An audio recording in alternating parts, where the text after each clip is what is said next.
আসসালামু আলাইকুম ওয়া রাহমাতুল্লাহি ওয়া বারাকাতুহু। আলহামদুলিল্লাহ নাহমাদুহু ওয়া নাস্তাঈনুহু ওয়া নাস্তাগফিরুহু ওয়া নু'মিনু বিহি ওয়া নাতাওয়াক্কালু আলাইহি ওয়া না'উযু বিল্লাহি মিন শুরুরি আনফুসিনা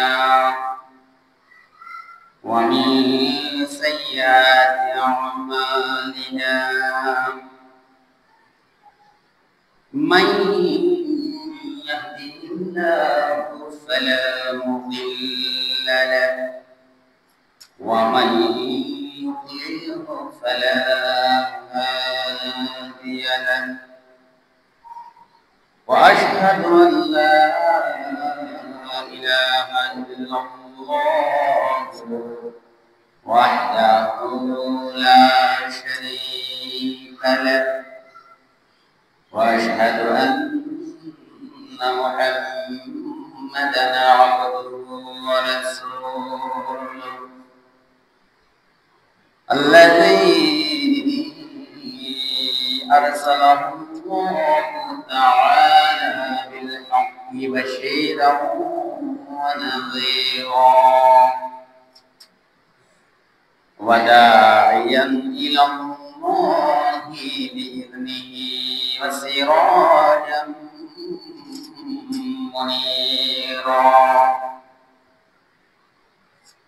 فقد قال الله تعالى في شأن حبيبه مخبرا وآمرا أعوذ بالله من الشيطان الرجيم بسم الله الرحمن الرحيم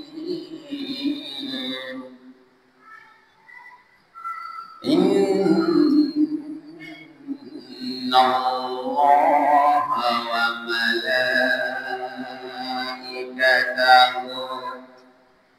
يصلون على النبي يا أيها الذين آمنوا صلوا عليه وسلموا تسليما اللهم صل على سيدنا مولانا محمد وعلى آل سيدنا مولانا محمد প্রাণ খুলে মহাপদের সাথে হৃদয়কে উজাড় করে আমরা সবাই বলি আল্লাহুম্মা সাল্লি আলা সাইয়্যিদিনা মাওলানা মুহাম্মদ ওয়া আলা আলি সাইয়্যিদিনা মাওলানা মুহাম্মদ بلغ العلا بكماله كشف الدجى بجماله حسنت جميع خصاله صلوا عليه وآله جميل जमा तुम्हारे लिए मकीनों मकान तुम्हारे लिए चुने नो चुना तुम्हारे लिए बने दो जहां तुम्हारे लिए বালাগাল উলা বিকামালিহি কাশাফাত তুজা বিজামালিহি হাসুনাত জামিআ ইসালিহি सल्लु अलैहि वालिहि। मुझे कुछ मिले या न मिले मुहम्मद मिले, यानी वो शय जिससे अल्लाह मिले। बलगल उला बिकमालिहि कशफत तुजा बिजमालिहि हसनत जमीअ बिसालिहि सल्लु अलैहि वालिहि। ला इलाहा इल्लल्लाह ला इलाहा इल्लल्लाह ला इलाहा इल्लल्लाह मुहम्मदुर রাসূলুল্লাহ সাল্লাল্লাহু আলাইহি ওয়াসাল্লাম। অধ্যকার আয়োজিত ঐতিহ্যবাহী লোহাগাড়া বাইতুস সালাম জামা মসজিদে আজকে জুমাবার 3 রবিউস সানি 1447 হিজরি 1180 1432 বঙ্গাব্দ শরৎকাল 26 সেপ্টেম্বর 2025। আল্লাহ সুবহানাহু ওয়া তাআলা দয়া করে মায়া করে মহব্বত করে অসংখ্য আল্লাহর বান্দা থেকে বাছাই করে আমাদেরকে পবিত্র জুমায় উপস্থিত হওয়ার তৌফিক দান করেছেন। সেজন্য সকলে বলি আলহামদুলিল্লাহ। আলহামদুলিল্লাহ হামদান কাসীরা طيبا مباركا فيه يا رب لك الحمد كما ينبغي لجلال وجهك وعظيم سلطانك। সম্মানিত হাজিরিন, আমি আজকে জুমার আলোচনার বিষয় নির্ধারণ করেছি মুসলিমদের ধর্মীয় অনুষ্ঠান এবং মুমিন মুসলমানদের করণীয় কি হবে। এজন্য আমি সর্বপ্রথম মহান রব্বুল ইজ্জত জুল জালাল ওয়াল ইকরামের নিকট লাখো কোটি শুকরিয়া জ্ঞাপন করছি, যিনি আমাকে আপনাদের সামনে একটি গুরুত্বপূর্ণ বিষয়ে আলোচনা করার তৌফিক দান করেছেন। সাথে সাথে মানবতার মুক্তির দূত, সর্বকালের সর্বশ্রেষ্ঠ মহামানব, নূরুন আলা নূর, সাইয়্যিদুল মুরসালিন রাহমাতুল লিল আলামিন, শাহীন শাহে বাদশাহ, দয়াল নবী, মায়ার নবী, যিনি আমাদের জন্য প্রথম আদর্শ, তার নিকট লাখো কোটি দরুদ প্রেরণ করছি। প্রিয় ভাইরা, মানব জাতির মুক্তি সফলতার একমাত্র মাধ্যম হচ্ছে তাওহীদ তথা একত্ববাদে বিশ্বাস করা। একমাত্র উপাস্য হিসেবে আল্লাহকে মেনে নেওয়া। আল্লাহ ছাড়া পৃথিবীর বুকে আর কোনো উপাস্য নাই, এটা মনে প্রাণে বিশ্বাস করা এবং স্বীকৃতি দেওয়ার নামই হচ্ছে আল্লাহ তাআলার একত্ববাদে বিশ্বাস করা। আল্লাহ সুবহানাহু ওয়া তাআলাকে সৃষ্টিকর্তা, পালনকর্তা, বিধানদাতা, হায়াত দাতা, মওত দাতা, রিজিক দাতা, সার্বময় ক্ষমতার একচ্ছত্র মালিক, তিনি সবকিছু নিয়ন্ত্রণ করেন, সবকিছু তার অধীনেই চলে, এটা মনে প্রাণে বিশ্বাস করার নামই হচ্ছে আল্লাহর ওয়াহদানিয়ত, একত্ববাদে বিশ্বাস করা। পাশাপাশি আমাদের পেয়ারা হাবিব হযরত মুহাম্মদ মুস্তাফা সকলে বলেন সাল্লাল্লাহু আলাইহি ওয়াসাল্লামকে রাসূল হিসেবে, নবী হিসেবে, আল্লাহর প্রেরিত রাসূল হিসেবে মনে প্রাণে বিশ্বাস করা। এজন্য আল্লাহ সুবহানাহু ওয়া তাআলা পরেই নবীর স্থান, তাওহীদের পরেই রিসালাতের স্থান। এজন্য কলিমায়ে তয়্যিবা আমরা স্বীকৃতি দিই, লা ইলাহা ইল্লাল্লাহ, আল্লাহ ছাড়া কোনো ইলাহ নাই, মাবুদ নাই, মুহাম্মাদুর রাসূলুল্লাহ, এবং মুহাম্মদ মুস্তাফা সাল্লাল্লাহু আলাইহি ওয়াসাল্লাম হচ্ছেন আল্লাহর প্রেরিত রাসূল। বলেন না সুবহানাল্লাহ। এই আল্লাহ এবং রাসূল তাওহীদ এবং রিসালাতকে পরিপূর্ণভাবে বিশ্বাস করে আল্লাহকে মেনে নিয়ে মুখ্য স্বীকৃতি দিয়ে আল্লাহ এবং রাসূল আল্লাহর পক্ষ থেকে রাসূলের পক্ষ থেকে যা কিছু এসেছে সে অনুযায়ী নিজের জীবন যাপন করাকেই সে অনুযায়ী নিজের জীবনকে পরিচালনা করাই হচ্ছে একজন মুসলমানের দায়িত্ব কর্তব্য। আর যে ব্যক্তি একত্ববাদকে অবিশ্বাস করে, রাসূলকে অস্বীকার করে, মূর্তি পূজা করে, আমরা মাজারে সিজদা করে, গাছ পূজা করে, বাঁশ পূজা করে, সূর্য পূজা করে, তাদের জীবন মূল্যহীন। তারা দুনিয়াতেও কি হবে? লাঞ্ছিত, এবং পরকালে তারা কি হবে? লাঞ্ছিত হবে। এবং যেই মুমিন, যেই ঈমানদার আল্লাহর সাথে শরীক সাব্যস্ত করে, আল্লাহর সাথে অংশীদার সাব্যস্ত করে, সেটা হচ্ছে আল্লাহর সাথে বিদ্রোহের শামিল। সকলে বলেন নাউযুবিল্লাহ। এবং আল্লাহর কাছে সবচেয়ে ঘৃণিত নিকৃষ্ট ব্যক্তি ওই ব্যক্তি যে কি করে? শিরক করে, আল্লাহর সাথে অংশীদার সাব্যস্ত করে, ইসলামের মধ্যে পরিপূর্ণভাবে প্রবেশ করে না, সবসময় শিরকের মধ্যে নিমজ্জিত থাকে। সে হচ্ছে সবচেয়ে আল্লাহর কাছে ঘৃণিত এবং আপনার ধিক্কৃত ব্যক্তি। প্রিয় ভাইরা, পৃথিবীর মধ্যে Islam is the complete code of life. ইসলাম হচ্ছে পরিপূর্ণ একটি জীবন ব্যবস্থার নাম। এটা আল্লাহ তাআলার একমাত্র নির্বাচিত মনোনীত ধর্ম। ইসলামের মধ্যে আল্লাহ সুবহানাহু ওয়া তাআলা সমস্ত কিছুর পূর্ণতা দান করেছেন।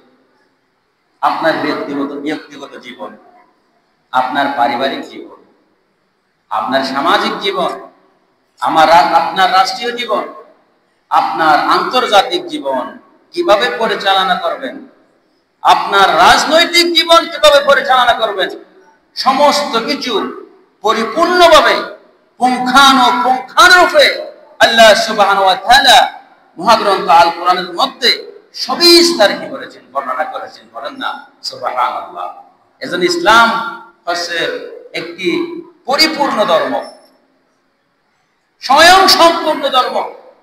ইসলামের মধ্যে এমন কিছু নাই আপনি পাবেন না, সমস্ত কিছুর সমাধান দিতে পারে আল কোরআন। বলেন না সুবহানাল্লাহ। আল্লাহ সুবহানাহু ওয়া তাআলা পবিত্র কোরআন সূরাতুল মাইদার 3 নম্বর আয়াতের মধ্যে ইরশাদ করেন, নবী করিম সাল্লাল্লাহু আলাইহি ওয়াসাল্লাম যখন বিদায় হজের ভাষণ দিচ্ছিলেন, বিদায় হজের ভাষণ দেওয়া অবস্থায় সর্বশেষ মহাগ্রন্থ আল কোরআনের আয়াত হযরত জিবরাইল আলাইহিস সালাতু ওয়াস সালাম নবী করিম সাল্লাল্লাহু আলাইহি ওয়াসাল্লামকে নিয়ে আসলেন। আল ইয়াউমা আকমালতু লাকুম, আজ আমি তোমাদেরকে, আল ইয়াউমা আকমালতু লাকুম দীনাকুম, আজ আমি তোমাদেরকে তোমাদের ধর্মকে, তোমাদের দ্বীনকে পরিপূর্ণ করে দিলাম। বলেন না সুবহানাল্লাহ। ওয়া আতমামতু আলাইকুম নি'মাতি, এবং আমার অনুগ্রহ রাজি, আমার অনুগ্রহকে তোমাদের জন্য পরিপূর্ণ করে দিলাম। বলেন না সুবহানাল্লাহ। ওয়া রাদিতু লাকুমুল ইসলাম দীনা, এবং ইসলামকে তোমাদের জন্য কি করে দিলাম? ইসলামকে তোমাদের জন্য নিয়ামত হিসেবে করে দিলাম, ইসলামকে তোমাদের জন্য পছন্দ করলাম। বলেন না সুবহানাল্লাহ। ওয়া রাদিতু লাকুমুল ইসলাম, এবং ইসলামকে তোমাদের জন্য কি করলাম? পছন্দ করে দিলাম। বলেন না সুবহানাল্লাহ। শুধু তাই নয় প্রিয় ভাইয়েরা, মানুষের ইহকালীন মুক্তি, পরকালীন মুক্তির মাঝে একমাত্র আপনার মাধ্যম হচ্ছে ইসলাম, এবং ইসলাম হচ্ছে আল্লাহ তাআলার কাছে একমাত্র গ্রহণযোগ্য ধর্ম। ইসলাম ছাড়া অন্য কোনো ধর্ম আল্লাহর কাছে কি নয়? গ্রহণযোগ্য নয়। আল্লাহ কি করবে না? গ্রহণ করবে না। আল্লাহ সুবহানাহু ওয়া তাআলা সূরা আলে ইমরানের 19 নম্বর আয়াতের মধ্যে ইরশাদ করেন, ইন্নাদ দীনা ইনদাল্লাহিল ইসলাম, নিশ্চয় আল্লাহর নিকট একমাত্র গ্রহণযোগ্য নির্বাচিত ধর্ম হচ্ছে ইসলাম। বলেন না সুবহানাল্লাহ। এছাড়া ইসলাম ছাড়া যত রকমের মতাদর্শ রয়েছে, যত রকমের ধর্ম রয়েছে, যত রকমের মতবাদ রয়েছে, ইজম রয়েছে, সমস্ত কিছু আল্লাহর দরবারে অ্যাকসেপ্ট হবে না, আল্লাহ কবুল করবেন না। বলেন না নাউযুবিল্লাহ। ইসলাম হচ্ছে আল্লাহর কাছে একমাত্র নির্বাচিত মনোনীত ধর্ম। ইসলাম ছাড়া অন্য কোন মতবাদ, অন্য কোন আদর্শ, অন্য কোন আপনার সামাজিক, আপনার রাজনৈতিক ক্ষেত্রে ইসলাম ছাড়া অন্য কোনো কিছু আল্লাহ তাআলা কি করবে না, গ্রহণ করবে না।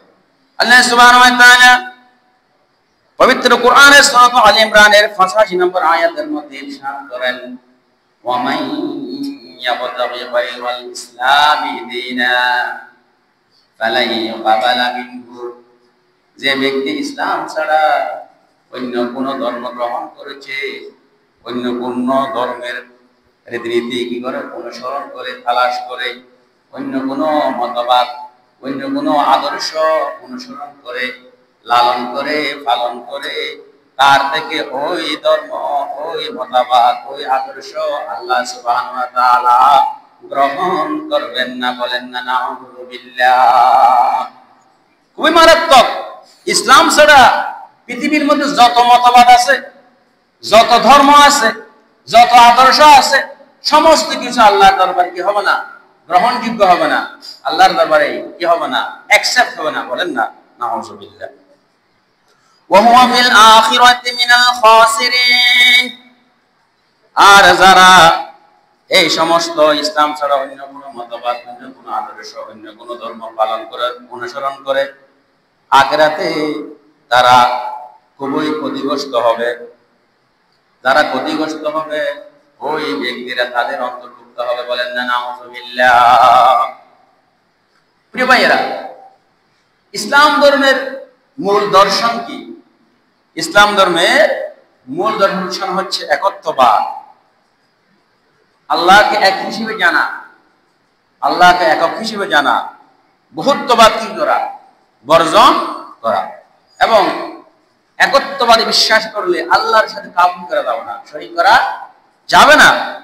শুধুমাত্র সবসময় তার ইবাদত করতে হবে, আল্লাহর ইবাদত করতে হবে, এবং আল্লাহ ছাড়া কারো ইবাদত করা যাবে না। আল্লাহ ছাড়া অন্য কাউকে ইবাদতের উপযুক্ত মনে করা যাবে না। এটাই হচ্ছে ইসলামের মূল দর্শন, মূল কথা।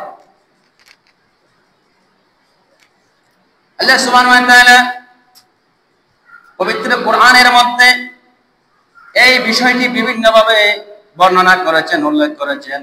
আল্লাহ সুবহানাহু ওয়া তাআলা বলেন, ওয়া'বুদুল্লাহ, ওহে প্রিয় বান্দারা, তোমরা আল্লাহর ইবাদত করো, ওয়ালা তুশরিকু বিহি, তার সাথে কাউকে শরীক করো না, তার সাথে কাউকে অংশীদার সাব্যস্ত করো না। একমাত্র ইবাদত হবে কার? আল্লাহর। এজন্য আল্লাহ বলতেছেন, ওয়া'বুদুল্লাহ, তোমরা আল্লাহর ইবাদত করো, ওয়ালা তুশরিকু বিহি, তার সাথে, ওয়ালা তুশরিকু বিহি শাইয়া, তার সাথে আর কোনো কিছু কি করো না, অংশীদার সাব্যস্ত করো না। বলেন না নাউযুবিল্লাহ। আল্লাহ সুবহানাহু ওয়া তাআলা সূরাতুল আম্বিয়ার মধ্যে আল্লাহ যে এক অদ্বিতীয়, পৃথিবীর মধ্যে আল্লাহ ছাড়া আর কোনো ইলাহ নাই, সেই সম্পর্কে ব্যর্থ কণ্ঠে আমাদেরকে মেসেজ দিয়েছেন, আমাদেরকে বার্তা দিয়েছেন। সূরাতুল আম্বিয়ার 22 নম্বর আয়াতে, বিসমিল্লাহির রহমানির রহিম, লাউ কানা ফীহিমা আলিহাতান ইল্লাল্লাহ লাফাসাদাতা, যদি পৃথিবীর জমিনে আল্লাহ ছাড়া কোনো মাবুদ থাকতো তবে উভয়ে কি হয়ে যেত, ধ্বংস হয়ে যেত। পৃথিবী, আসমান, সমস্ত কিছু কি হয়ে যেত, ধ্বংস হয়ে যেত যদি আর ইলাহ থাকতো। নাউযুবিল্লাহ। ফাসুবহানাল্লাহ রাব্বিল আরশি আম্মা ইয়াসিফুন, সুতরাং তারা যা বলে আরশের মালিক আল্লাহ তাআলা তা থেকে স্বয়ং সম্পূর্ণ সম্পূর্ণ পবিত্র। বলেন না সুবহানাল্লাহ। তাহলে আল্লাহ হচ্ছে এক অদ্বিতীয়। দ্বিতীয় যদি আল্লাহ থাকতো নাউজুবিল্লাহ, তাহলে গ্রহ নক্ষত্র পৃথিবী আকাশ থেকে শুরু করে সমস্ত কিছু বের হয়ে যেত, ধ্বংস হয়ে যেত। বলেন না নাউজুবিল্লাহ। প্রিয় ভাইয়েরা, এই যে পৃথিবীর বুকে আল্লাহর সাথে সবচেয়ে বিদ্রোহ, আল্লাহর সাথে সবচেয়ে যুদ্ধ করার একমাত্র মাধ্যম হচ্ছে পূজা করা, মূর্তি পূজা করা, সূর্য পূজা করা, গাছ পূজা করা, বাঁশ পূজা করা, মানুষ পূজা করা, মাজারের মধ্যে সিজদা দেওয়া আল্লাহর সাথে সবচাইতে বড় অপরাধ, মারাত্মক গুনাহ আল্লাহর কাছে। এবং আল্লাহর কাছে সবচাইতে নিকৃষ্ট, সবচাইতে কষ্টদায়ক বস্তু হচ্ছে, কষ্টদায়ক জিনিস হচ্ছে আল্লাহর সাথে কাউকে শরীক সাব্যস্ত করা, আল্লাহর সাথে কাউকে অংশীদার সাব্যস্ত করা। বলেন না নাউজুবিল্লাহ। এজন্য এই যে আমাদের মুসলিম ধর্মাবলম্বীদের বিভিন্ন অনুষ্ঠান আসতেছে, পূজা অর্চনা আসতেছে, প্রবরণা পূর্ণিমা আসতেছে বিভিন্ন, এখান থেকে বেঁচে থাকার জন্য আল্লাহ সুবহানাহু ওয়া তাআলা আমাদের কি করেছেন? নিষেধ করেছেন। আল্লাহ সুবহানাহু ওয়া তাআলা সূরাতুল হজের 32 নম্বর আয়াতের মধ্যে ইরশাদ করেন, ফাজতানিবুর রিজসা মিনাল আওসান, তোমরা মূর্তির নাপাকি থেকে বিরত থাকো। ফাজতানিবুর রিজসা মিনাল আওসান, তোমরা মূর্তির নাপাকি থেকে কি করো? বেঁচে থাকো। এটা আল্লাহ তাআলার আদেশ, আল্লাহ তাআলার নির্দেশ। প্রিয় ভাইরা, শুধু তাই নয়, সকল নবীগণের দাওয়াত ছিল একত্ববাদের দাওয়াত। আদম থেকে শুরু করে হযরত মুহাম্মদ মুস্তাফা সাল্লাল্লাহু আলাইহি ওয়াসাল্লাম পর্যন্ত আল্লাহ সুবহানাহু ওয়া তাআলা পৃথিবীর বুকে যত নবী রাসূল প্রেরণ করেছিলেন, সকলের একমাত্র কাজ ছিল আল্লাহর একত্ববাদের, আল্লাহর ওয়াহদানিয়তের দাওয়াত দেওয়া, মানুষদেরকে শিরক থেকে বাঁচানো, এক ইলাহ, এক মাবুদ, এক আল্লাহর দিকে মানুষদেরকে আহ্বান করার একমাত্র দায়িত্ব আল্লাহ সুবহানাহু ওয়া তাআলা যে সমস্ত নবী রাসূল পাঠিয়েছেন সকলকে দিয়েছিলেন, সেই দায়িত্বটা দিয়েছিলেন। বলেন না সুবহানাল্লাহ। আল্লাহ সুবহানাহু ওয়া তাআলা সূরাতুন নাহলের 36 নম্বর আয়াতের মধ্যে ইরশাদ করেন, ওয়ালাকাদ বা'আসনা ফী কুল্লি উম্মাতির রাসূলা আন ইবুদুল্লাহ ওয়াজতানিবুত তাগুত, আমি অবশ্যই প্রত্যেক জাতির জন্য কি পাঠিয়েছি? রাসূল পাঠিয়েছি, এবং তারা সকলেই বলেছে আন ইবুদুল্লাহ, তোমরা আল্লাহর ইবাদত করো, আল্লাহর উপাসনা করো, ওয়াজতানিবুত তাগুত, এবং তাগুত থেকে, শয়তানের কাছ থেকে এবং পূজা থেকে, মূর্তি পূজা থেকে, শয়তানের প্রধান অনুসরণ করা থেকে বিরত থাকা। বলেন না নাউজুবিল্লাহ। ফামিনহুম মান হাদাল্লাহ, সুতরাং তাদের মধ্যে থেকে আল্লাহ সুবহানাহু ওয়া তাআলা যাদেরকে কি দিয়েছেন? হেদায়েত দিয়েছেন, সঠিক পথের দিশা দিয়েছেন, হেদায়েত দান করেছেন। ওয়ামিনহুম মান হাক্কাত আলাইহিদ দালালা, আর কতগুলো ছিল যাদের কি আল্লাহ সুবহানাহু ওয়া তাআলা বিপদগামিতা অবধারিত করে দিয়েছেন। ফাসিরু ফিল আরদ, আল্লাহ বলতেছেন তোমরা পৃথিবীর মধ্যে ভ্রমণ করে দেখো। ফানজুরু কাইফা কানা আকিবাতুল মুকাজ্জিবিন, এবং আল্লাহ সুবহানাহু ওয়া তাআলা মিথ্যাবাদীদের সাথে কিরূপ আচরণ করেছেন, ফেরাউনের সাথে কিরূপ আচরণ করেছেন, লূত আলাইহিস সালামের কওমের সাথে কিরূপ আচরণ করেছেন, নমরুদের সাথে কিরূপ আচরণ করেছেন। এই যে আচরণগুলা তোমরা ভ্রমণ করে সেখান থেকে তোমরা শিক্ষা অর্জন করো, শিক্ষা হাসিল করো। বলেন না সুবহানাল্লাহ। ফাসিরু ফিল আরদ ফানজুরু কাইফা কানা আকিবাতুল মুকাজ্জিবিন, এখান থেকে শিক্ষা নেওয়ার জন্য আমাদেরকে বলা হচ্ছে। প্রিয় ভাইয়েরা, শুধু তাই নয়, একত্ববাদই হচ্ছে একমাত্র মানবতার মুক্তি এবং সম্মান। এজন্য একত্ববাদ ছাড়া আল্লাহর সাথে শরীক সাব্যস্ত করা, এটা মানবতার জন্য, মানবের জন্য সবচাইতে লাঞ্ছনাকর একটি বিষয়, একটি অধ্যায়।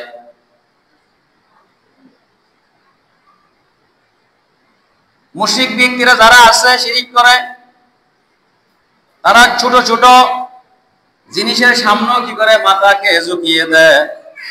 একজন মুশরিক আল্লাহ তাআলার পরিবর্তে হাজার হাজার মাখলুক থেকে লাভ ক্ষতির আশা করে, ফলে সব সময় সেই ব্যক্তিটা, যে ব্যক্তি শিরিক করে, অস্থির থাকে, পেরেশান থাকে এবং সাধারণ বিষয়েও, সাধারণ বস্তুর ব্যবহারও সেই বইয়ের মধ্যে থাকে।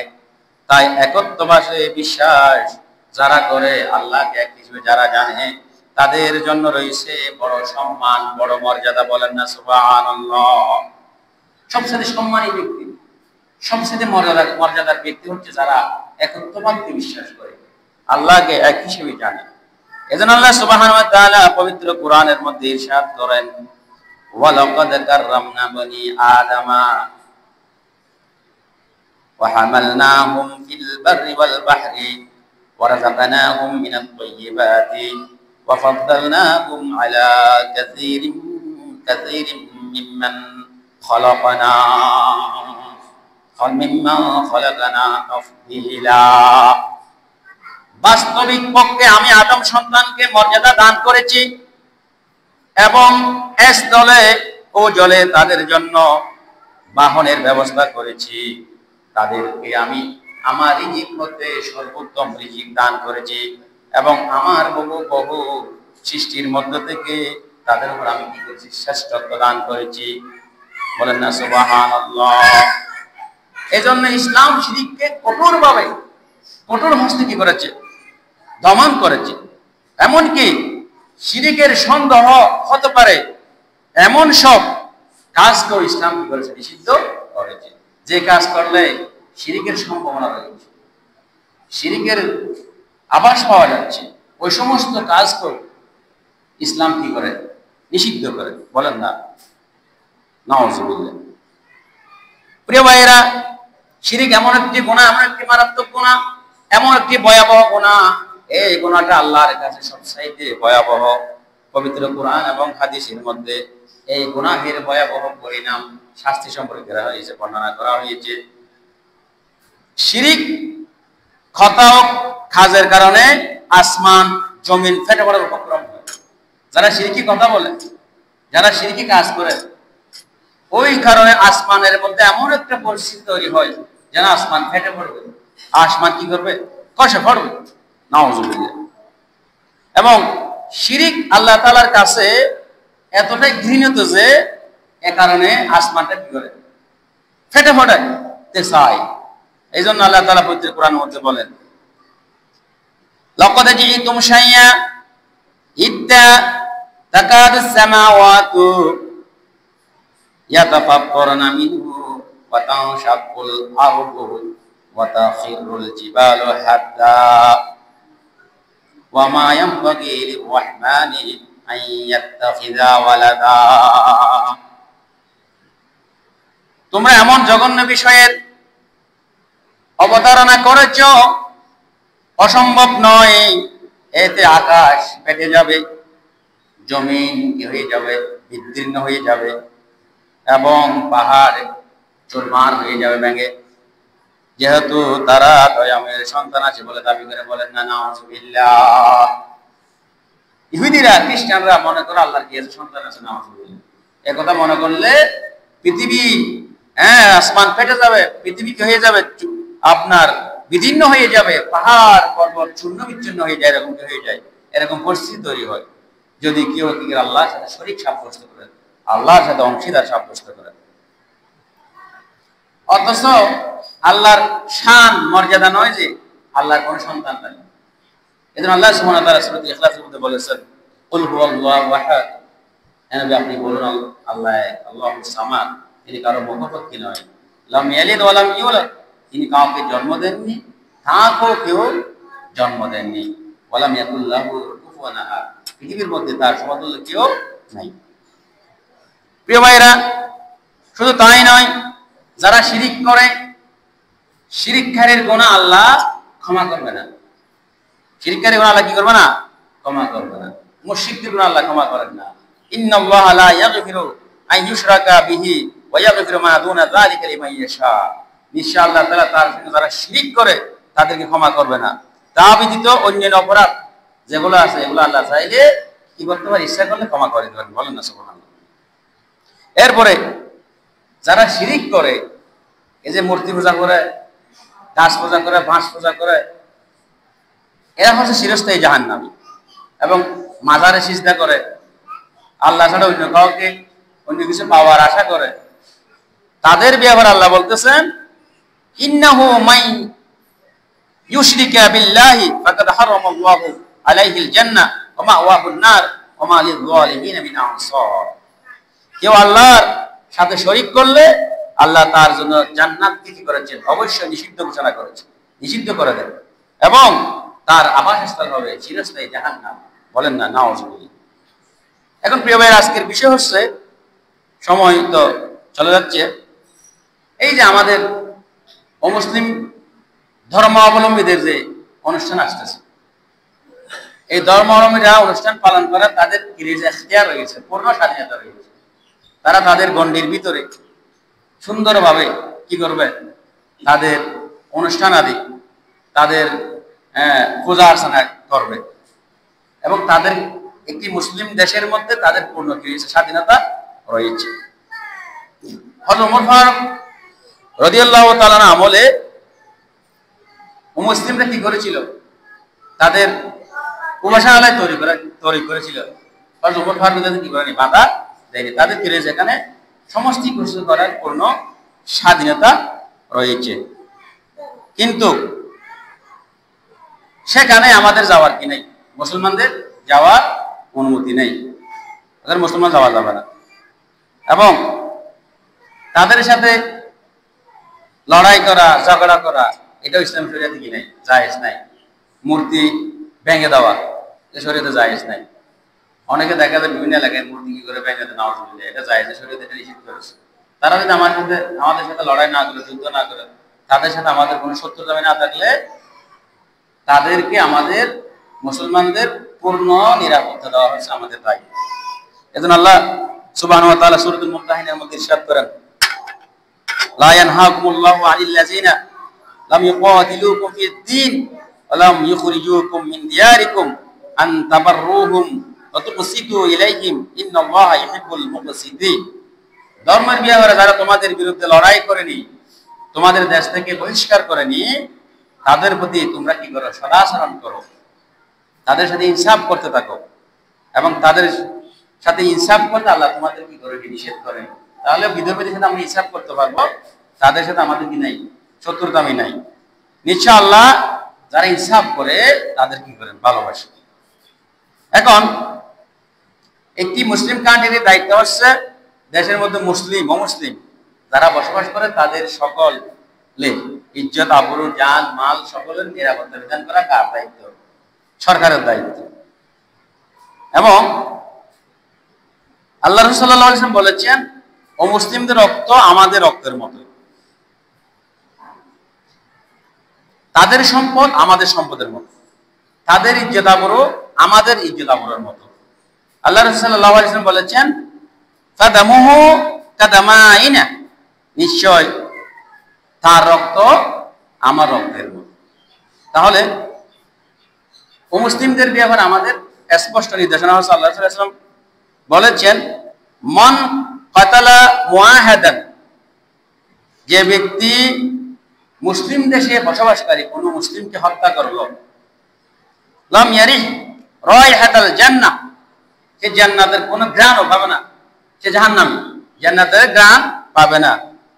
ওয়া ইন রিহাহা তুজাদু মিন মাসিরাতি 40 আমা, অথচ জান্নাতের ঘ্রাণ আপনার 40 বছর দূরত্ব রাস্তা থেকে কি করা যায়, পাওয়া যায়। এরপরে প্রিয় ভাইরা, আল্লাহ রাসূল সাল্লাল্লাহু আলাইহি ওয়াসাল্লাম আবার ইরশাদ করেছেন অন্য হাদিসে, আলা মান যালামা মুআহিদান, সাবধান, যে ব্যক্তি চুক্তিবদ্ধ নাগরিকের উপর জুলুম করবে, আও ইন তাকাসাহু, অথবা সামর্থ্যের অতিরিক্ত কাজ চাপিয়ে দেবে বা করতে বলবে, আও কাল্লাবাহু ফাওকা তাওয়াকাতিহি আও আখাযু মিনহু শাইয়া বিগাইরি তিবি নাফসিন ফাআনা হাজিজুহু ইয়াওমাল কিয়ামা। কিয়ামতের দিন আমি তার বিরুদ্ধে কি হব? বাদী হব। বলেন না নাউজুবিল্লাহ। প্রিয় ভাই, আমরা একটা কথা বলি, কুফরি কথা, ধর্ম যার যার, উৎসব তার তার। ধর্ম যার যার, উৎসব তার তার। কোন ধর্মীয় উৎসব সর্বজনীন নয়। আমাদের জন্য ঈদুল ফিতর, ঈদুল আজহা, শবে বরাত, শবে কদর, হ্যাঁ, মুহররমের 10 তারিখ, যেগুলো আমরা পালন করি আমাদের জন্য। ধর্ম যার যার, উৎসব তার তার। ধর্ম যার যার, উৎসব তার তার, একান্ত বিষয়। এখানে হিন্দু ধর্মের যে যেগুলো আমাদের ধর্ম মিশানো যাবে না। এজন্য আল্লাহ সাল্লাল্লাহু আলাইহি ওয়াসাল্লাম এই যে মুহররমের 9 তারিখ এবং 10 তারিখ অথবা 10 তারিখ রোজা রাখার জন্য বলেছিলেন। এটা ঘটনা হচ্ছে, নবী সাল্লাল্লাহু একবার মদিনায় গিয়েছিলেন, সেখানে বিধি হিসাবে রোজা রাখতেছে, আনন্দ করতেছে। তো আল্লাহ সাল্লাল্লাহু বললেন, তারা একদিন করলে আমরা 2 দিন করবো। এই জন্য ধর্ম যার যার, উৎসবও তার তার। ধর্ম যার যার, উৎসব সবার, এটা হচ্ছে শিরকি কথা, এটা বলা যাবে না। এখন বিধর্মীদের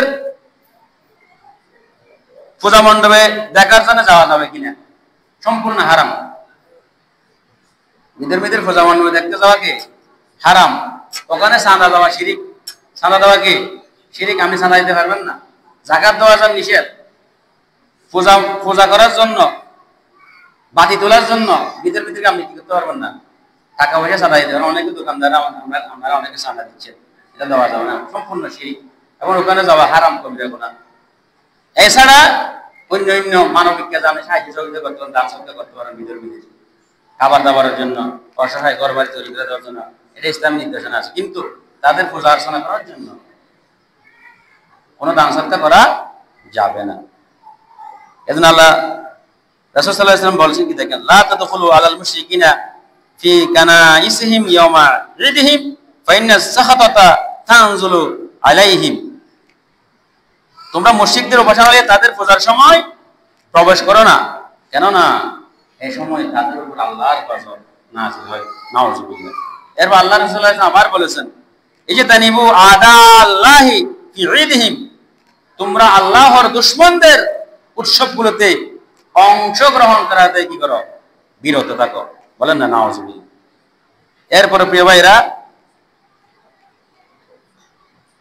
বিধর্মীদের উৎসবের শুভেচ্ছা জানানো যাবে না। অনেকে দেখা যায় ফেসবুকের মধ্যে শারদীয় দুর্গা উৎসবের শুভেচ্ছা মুসলমান, এটা জানা যাবে না। কারণ এটা মুশরিকি কাজ, এটা শিরকি কাজ, এটা আল্লাহর সাথে যুক্ত করার সামিল। এখানে একজন মুসলিম ভাই আপনি কিভাবে বিধর্মীদের যারা মূর্তি পূজা করে, এখানে আপনি শুভেচ্ছা বার্তা জানাচ্ছেন? এটা জানানো যাবে না, শরীয়তে জায়েজ নেই। কখনো ফেসবুক হোক, এমনিতেও বিধর্মীদের অনুষ্ঠানে শুভেচ্ছা বার্তা দেওয়া যাবে না, শুভেচ্ছার বাণী পৌঁছানো যাবে না। এদের প্রসাদ খাওয়া যাবে না। প্রসাদ মানে এগুলোতে এদের মূর্তি পূজার সামনে পায়ের মধ্যে দেয়, নাউযুবিল্লাহ। প্রসাদ গুলোতে এদের জন্য উৎসর্গ করে, সম্পূর্ণ বিলকুল হারাম, জায়েজ নাই। তবে হালাল খাবার দাবার অন্য সময় খেতে পারবেন, হালাল খাবার যদি খেতে পারবেন, কিন্তু প্রসাদ খাওয়া সম্পূর্ণ মুসলমানদের জন্য হারাম। এরপরে আরেকটা বিষয় আমাদের সমাজের মধ্যে, সময় যেহেতু শেষ বলে দিচ্ছি, যারা সরকারি প্রতিনিধি, রাজনৈতিক প্রতিনিধি, এদেরকে যাওয়ার জন্য কিছুটা কে আছে, রুখসত আছে, কিছুটা দূর এগিয়ে আছে। কিন্তু যত সম্ভব সেখানে খাবার দাবার না খেয়ে যত সম্ভব তাদের মানটা বজায় রেখে চলার চেষ্টা করতে হবে। সরকারি প্রতিনিধি যারা যায়, রাজনৈতিক প্রতিনিধি যারা যায়, এদেরকে ছাড়া অন্য কেউ যাওয়া এখানে কিনে জায়েজ নাই, সম্পূর্ণ হারাম। এই জন্য আমাদেরকে চোখ কান খোলা রাখতে হবে। আমরা যেন তাদের ধর্মীয় উৎসবে চাঁদা না দিই, তাদের এই যে উৎসবের মধ্যে আমরা শুভেচ্ছার বার্তা না দিই, এবং তাদের পূজা অর্চনা আমরা কি না করি, গমন না করি। আল্লাহ সুবহানাহু ওয়া তাআলা আমাদেরকে সকলকে আজকে যে বিষয়ে আলোচনা করেছি সে অনুযায়ী আমল করার তৌফিক দান করুন। ওয়া আখিরু দাওয়ানা আলহামদুলিল্লাহি রাব্বিল আলামিন। আসসালামু আলাইকুম ওয়া রাহমাতুল্লাহি ওয়া বারাকাতুহু।